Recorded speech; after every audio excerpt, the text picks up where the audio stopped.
Alright, man, towards it all. Like, share, subscribe to the page.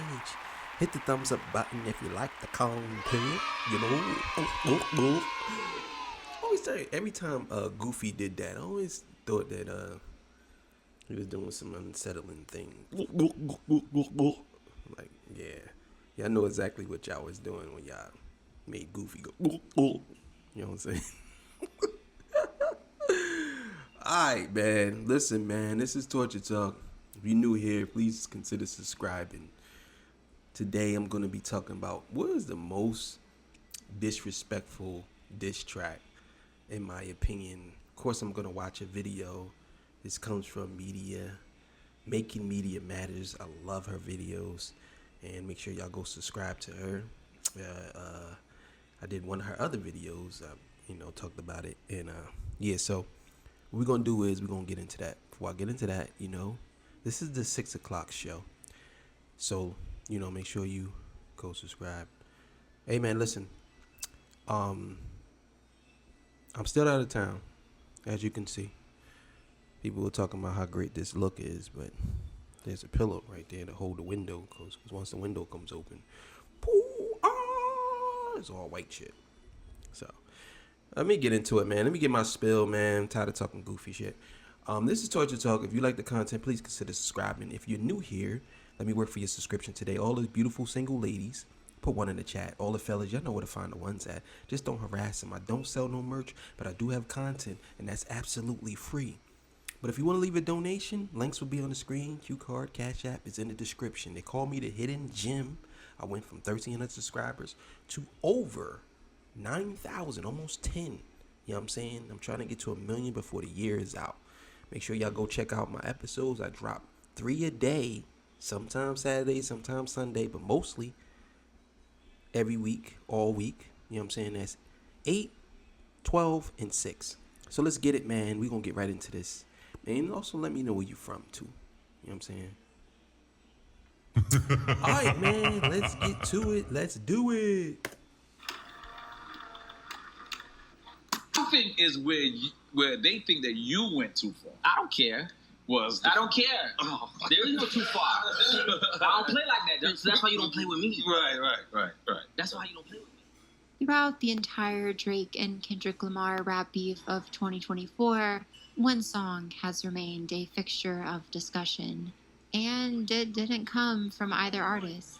You mention wedding ring like it's a bad thing. Your father walked away at 5, hell of a dad thing. Marriage is something to see. Released in 2018, Pusha T's The Story of Adidon might prove to be one of the most impactful diss tracks ever put to tape. Not so much because it destroyed the career of its target, but because it forever changed what we define as a win within a rap beef. I don't think that the Story of Adidon destroyed Drake's career. I definitely think it destroyed his reputation, but I don't think it destroyed his career for the most part. I think it definitely destroyed his reputation. Do I think it destroyed his career? No, because he had actually a hit record after that. In my opinion, it wasn't, but to the masses it was. So I don't know. Well, let's keep it going, man. Pusha, forever the lyricist and wordsmith, made the fascinating choice on that track not to go after his competition with strictly bars and beats, but with hidden information and gossip, revealing that his opponent was hiding a child from the world in a move that handily won him the battle. In years since, with the rise of dirt digging as entertainment on social media platforms such as Twitter, Pusha's Adidon has completely reframed what we as fans see a great diss track to be. Expectations have now shifted from wanting hard-hitting bars and lyrical reads to wanting shocking reveals that can't be recovered from. And so... And that wasn't the only diss track that someone ever revealed some things. I believe Hit 'Em Up. Tupac said he fucked Biggie's wife. That's pretty big. You know what I'm saying? Getting shot.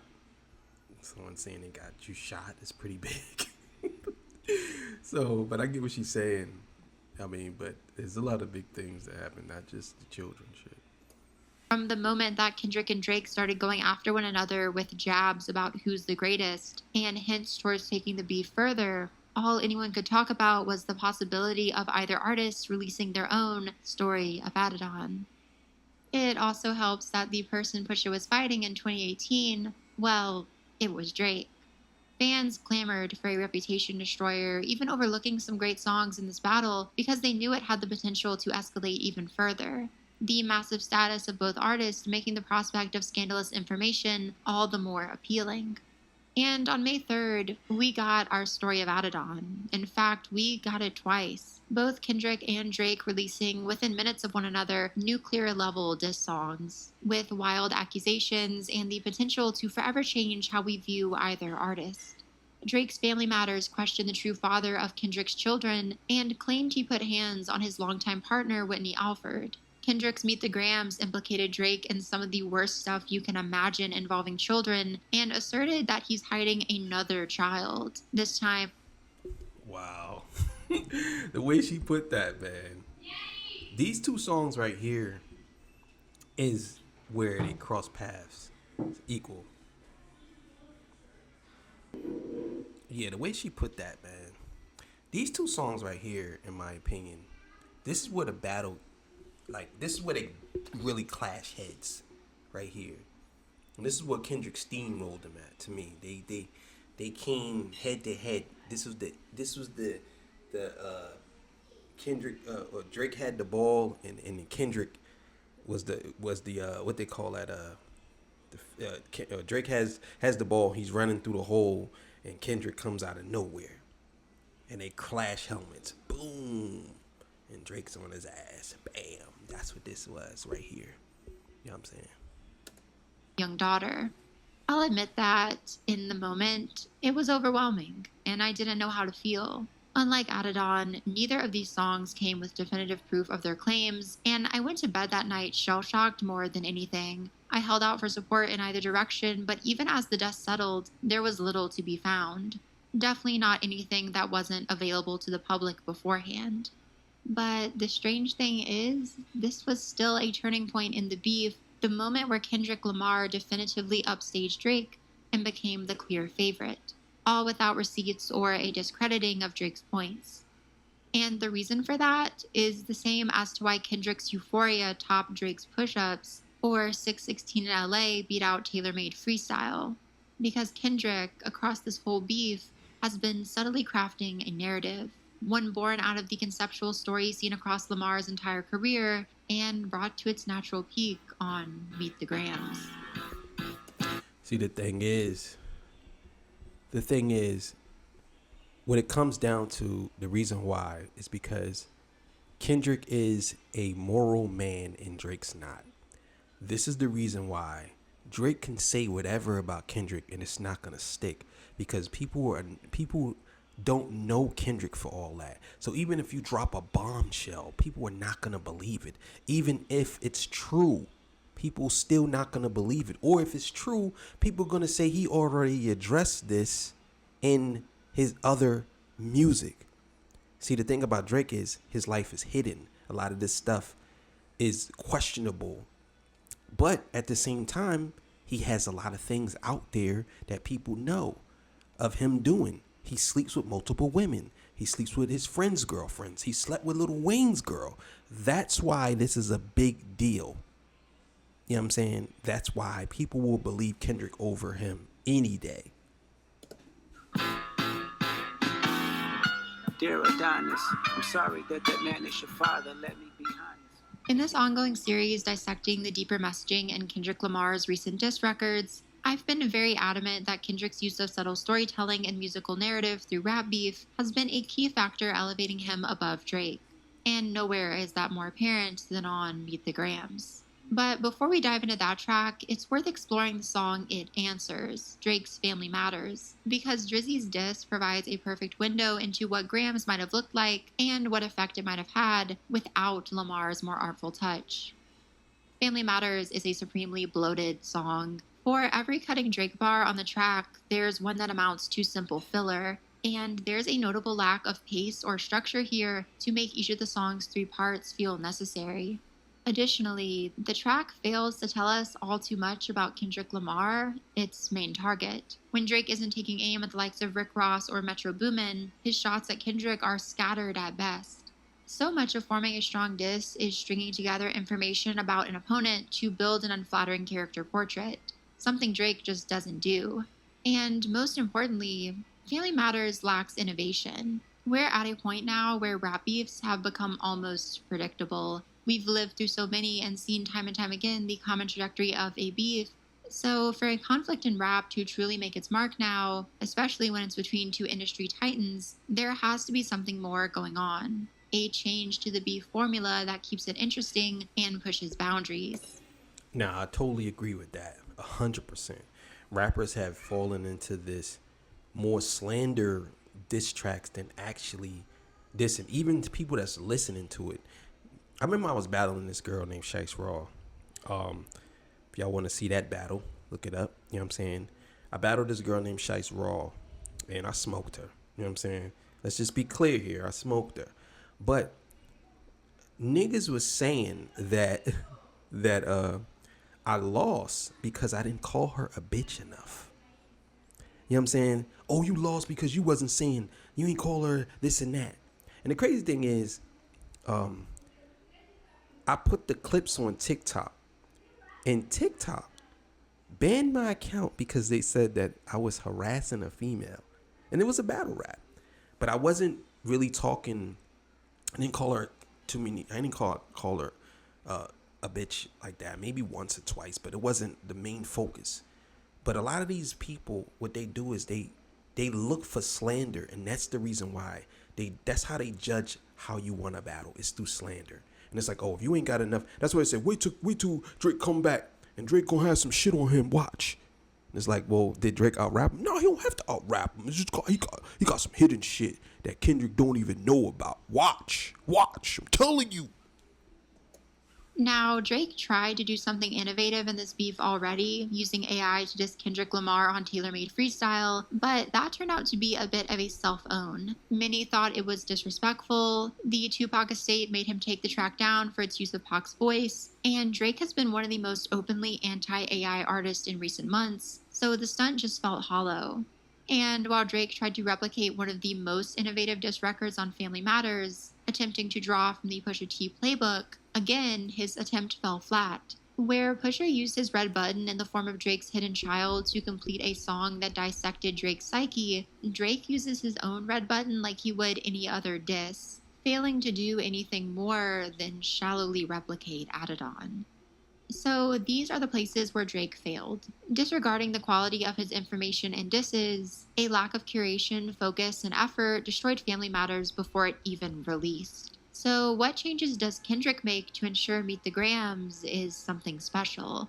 From a rigid description of its content, Meet the Grams doesn't differ all too much from Family Matters. It too contains shocking and unconfirmed accusations and goes incredibly personal on its disses, but the genius of the song and why it's superior lies in the details. Kendrick structures the track around 4 central verses. There's no chorus, no beat switches, just lyrics and a haunting instrumental courtesy of The Alchemist. In each of Kendrick's verses, he directly addresses a different member of the Graham lineage, slowly peeling back layers of Drake's identity and how it intertwines with his family. Kendrick, Exactly. And that's what makes Meet the Grams. Meet the Grams. Let's say you Not Like Us is the greatest diss track of all time, but Meet the Grams is probably, I would say Not Like Us is the most popular greatest diss song of all time. But if I had to choose what's the most disrespectful diss song ever created, it definitely would be Meet the Grams over everything. That's the most disrespectful one because he did everything in Not Like Us, but he did it in such a dark, twisted way where you question Drake. It's almost scary listening to that song. Almost scary. That song is amazing. I'm talking like the pinnacle of writing. Drake's son Adonis to explore Aubrey's racial insecurities, sexual addictions, and history of abandoning his children in verse 1. In verse 2, Kendrick writes to Drake's mother and father, blaming Dennis Graham for Drake's gambling addictions and manipulative tendencies, and pleading with Drake's mother Sandra to understand, as a woman, the predatory behaviors of Aubrey. In verse 3, Kendrick drops a... You see how crazy that is? Look at 1 and look at 2. He talked to his son, then talked to his mother, his parents. So he told his son that he's a king, and don't be like your dad. I don't care if you're half this. You always gonna carry yourself, and I'm gonna be your mentor. And then when you turn 18, you play this. That's crazy. And then he went to his parents and basically said, and his mom and dad is gonna hear this, and they're gonna listen to this, and they know what he's saying is kind of true. This is crazy. Reveal of the track that Drake is allegedly hiding another child. And while Kendrick certainly knows this is a wild reveal, he uses the hidden child to further comment on Drake's problems and how they contribute to a wider cycle of abandonment and neglect. Exactly. That's what people got to understand. It wasn't just about his daughter. People were like, oh, this song doesn't count because he don't have a daughter. But what about all the other stuff that he was talking about? It's like, okay, so one thing, if you saying that he was lying about this, everything else doesn't matter. Like, no. You know that that's how he is. And on top of that, you don't know if he's lying or not. You don't know. He could have another daughter. You don't know. You don't. But at the same time, every rapper lies, man. This is what happens. But this is crafted to the point where he's playing with reality so much that Drake cannot get around it. He can't. With the final verse, Kendrick writes directly to Drake himself, bringing together all the personal failings he identified or exposed on the song, and trying to find empathy with the tragic portrait of Aubrey that he's painted.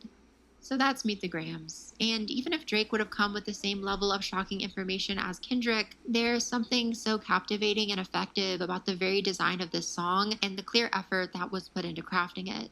It of course helps that Kendrick is an exceptional writer and laces the song with incredibly scathing and succinct disses, but what makes those bars work is how they all stack on top of one another and contribute toward a leading narrative across Meet the Grams, one that paints a vivid picture of Drake.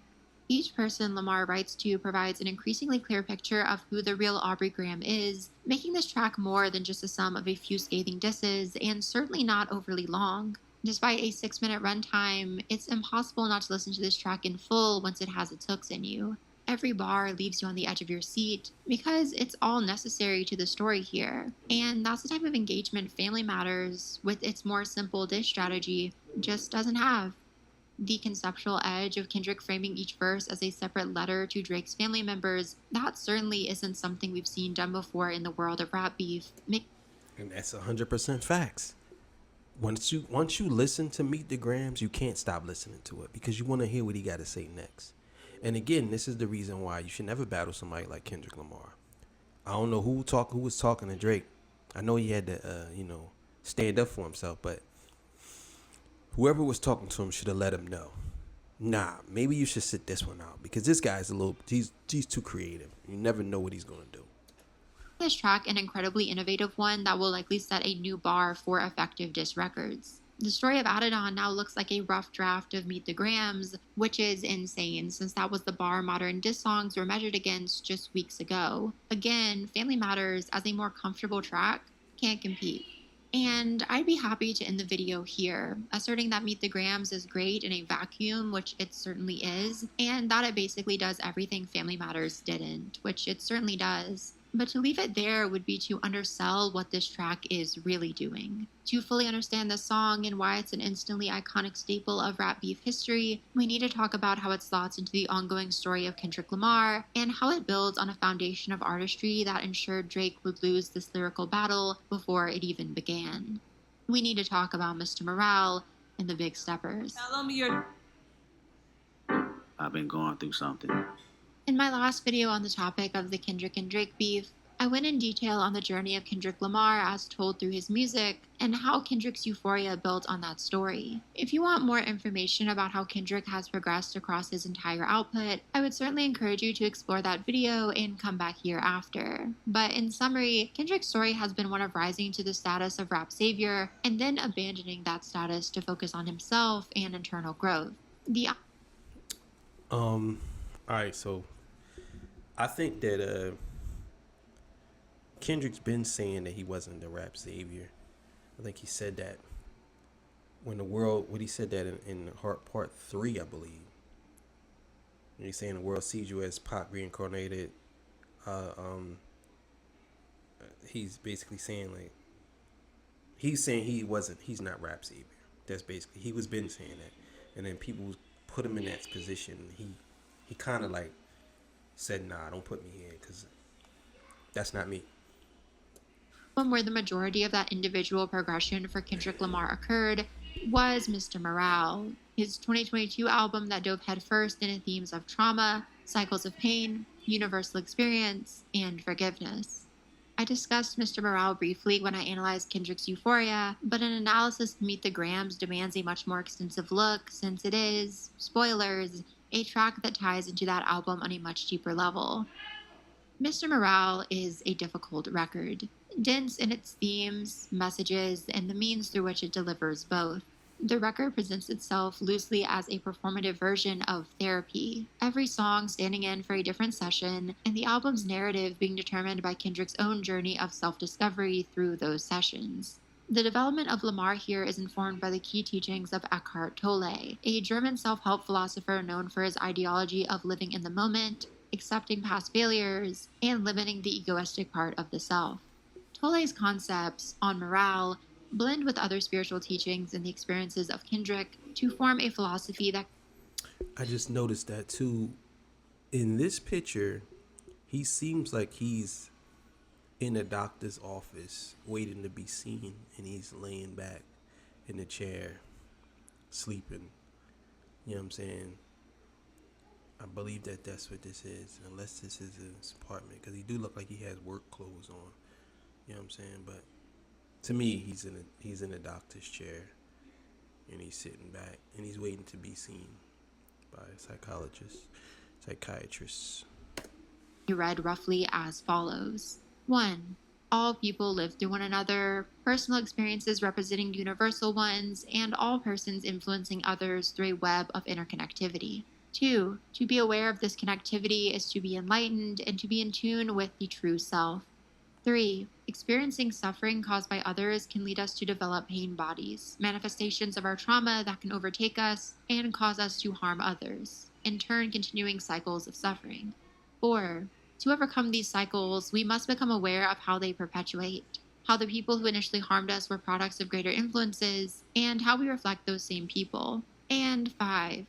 In doing so, we can learn to forgive others, forgive ourselves, and allow for the space to breathe and grow and stumble in our own lives.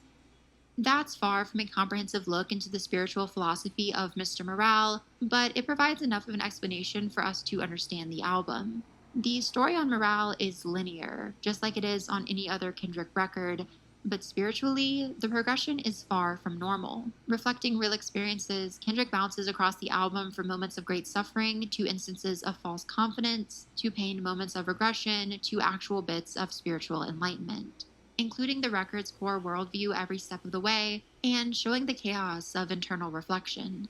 By the album's end, Kendrick asserts a profound love for himself and for others, acknowledging that he still has problems he must work through, but reaching a place of semi-stasis for himself, where he can take a step away from some of the more unhealthy aspects of his existence and grow in silence. Morale is...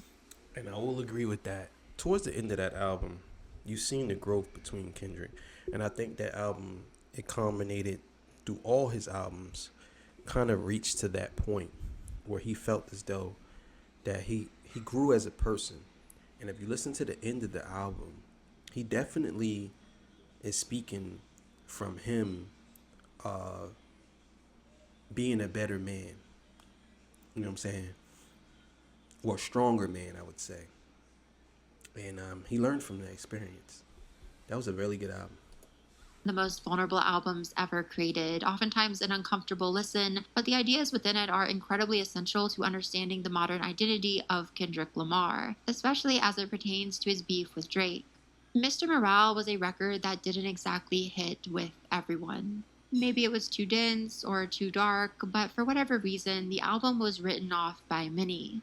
That's fairly sad considering that the record was intended to spread such a universal message of healing, but I'd argue that the failure of Morale to connect with mass audiences is something Kendrick is incredibly aware of, and I'd say this entire beef is a kind of revised means of presenting the messages of Morale to the public. Meet the Grams giving us Kendrick's ultimate thesis of those lessons. All the artistic techniques I've discussed so far that give this track an edge over any of Drake's, well, each of them serve a purpose in advancing the narrative of Mr. Morale. The very structure of the track, Kendrick commenting on Drake through letters addressed to his family, simultaneously shows how Drake's own life is reflected in the lives of others, and how the influences of people around him shape Drake into who he is today. Universal connectivity and action. Referencing Drake's parents, Kendrick gives us a loose starting point for some of the more negative patterns Drake embodies. Patterns Kendrick shows Aubrey is instilling into his children. And so we... That's true. That's true. I agree with that. I think that that's what he's doing. He did that when he he said, you raised a horrible child, the nerve of you, Dennis. You know what I'm saying? Like, basically saying, like, you stepped away from your son, and now your son is hiding his son, doing the same thing you're doing. And now you're out here, he's out here teaching his son how to be like him. You know what I'm saying? That's exactly what he's saying. It's crazy. Back to the concept of the pain body, trauma causing more trauma in cycles of suffering that Kendrick defined as generational curses on Mr. Morale. As he did on Euphoria, Kendrick devotes certain lines on Meet the Grams to drawing parallels between Drake and himself, making clear that no matter how twisted Drake has been or how much Kendrick might personally despise him, there must be room for redemption and growth. Themes of forgiveness and reflection, as seen on Mr. Morale, once again appear. But while Kendrick relates to Drake in some ways, this certainly doesn't mean Kendrick minimizes Drake's alleged wrongs. Just as often as he ties himself to Drake on Meet the Grams, Kendrick links his experiences with those of Drake's children, drawing on his own victimhood to better understand how harmful Aubrey's actions have been. Again, we're dealing with universal experiences and generational curses. And the hatred Kendrick embodies across this whole song? Well, that's just a symptom of the still flawed individual Lamar told us he was at the end of Mr. Morale. He's regressing in some ways here, driving home even further Morale's central concepts. This track is Mr. Morale in a distilled package, a TLDR for that album, if you will. But to say Kendrick is just restating the themes of Morale on this track would, again, be underselling his artistry. More than just a recycling of the philosophy on Morale, Kendrick's choice to apply the messages of that record directly onto Drake show their application in the real world. Morale was an album advocating that everyone process their faults and end their generational curses through coming to terms with how certain influences cause them to harm others. Yeah, I agree with that. I definitely agree with what she just said about it was a reflection on yourself, and it really put it out there, show you the difference between the two artists and how Kendrick try to display his internal violence and put it out there. Like, look at this image here. You know what I'm saying? Very deep. That's a deep image. You know what I'm saying? And he puts it out. So let's keep going. But there was only so much Kendrick could do on that album as an individual. While Kendrick tried to use his features on that album to show a more universal experience, Kendrick couldn't really force anyone to open up to the extent that he did. But now, Kendrick has exposed cycles of suffering in another, albeit in a way that reflects somewhat negatively on himself. But regardless, Kendrick has proven a lot of the groundwork laid on Mr. Morale to be undeniably true. Kendrick is all at once here going after Drake, delivering a diss that functions perfectly on its own, following up Mr. Morale, and showing his personal philosophy to be true in a real-world context. Next rap beef that comes along, I'm not looking for a Story of Adidon. I am looking for more of this. Meet the Grams is not a fun song. It's not all too replayable, and I wouldn't say Kendrick's lines here will be the most iconic from this battle. Not Like Us, Kendrick's anthemic follow-up to this very track, fits all that criteria and will certainly be the defining record from this era. But now I will say this.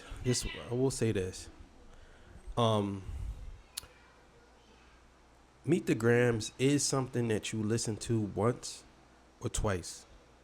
And not to say it doesn't have replay value, but for some people it's very uncomfortable to listen to because it makes them, even if he's talking about Drake, it still makes them look at themselves if they are a part of that.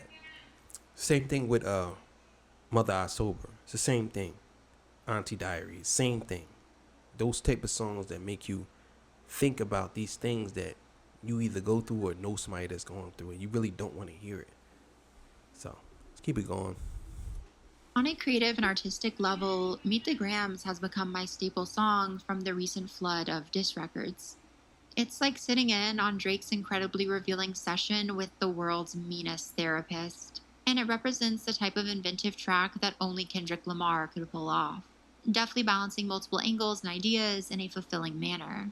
Every technique here, every word, is carefully placed with the analytical touch seen on countless other Kendrick songs, showing that Lamar doesn't have to compromise his artistry to dismantle an opponent. On May 3rd, I showed up for the disrespect and shocking revelations, but I'll be coming back to this one for the almost poetic dissections and the rich themes on display, for the ties to Mr. Morale and the advancements of that album's story, and for how Kendrick abandoned a more traditional diss strategy here in favor of a personal introduction to Drake and all the people who helped shape him into the incredibly flawed person we see today.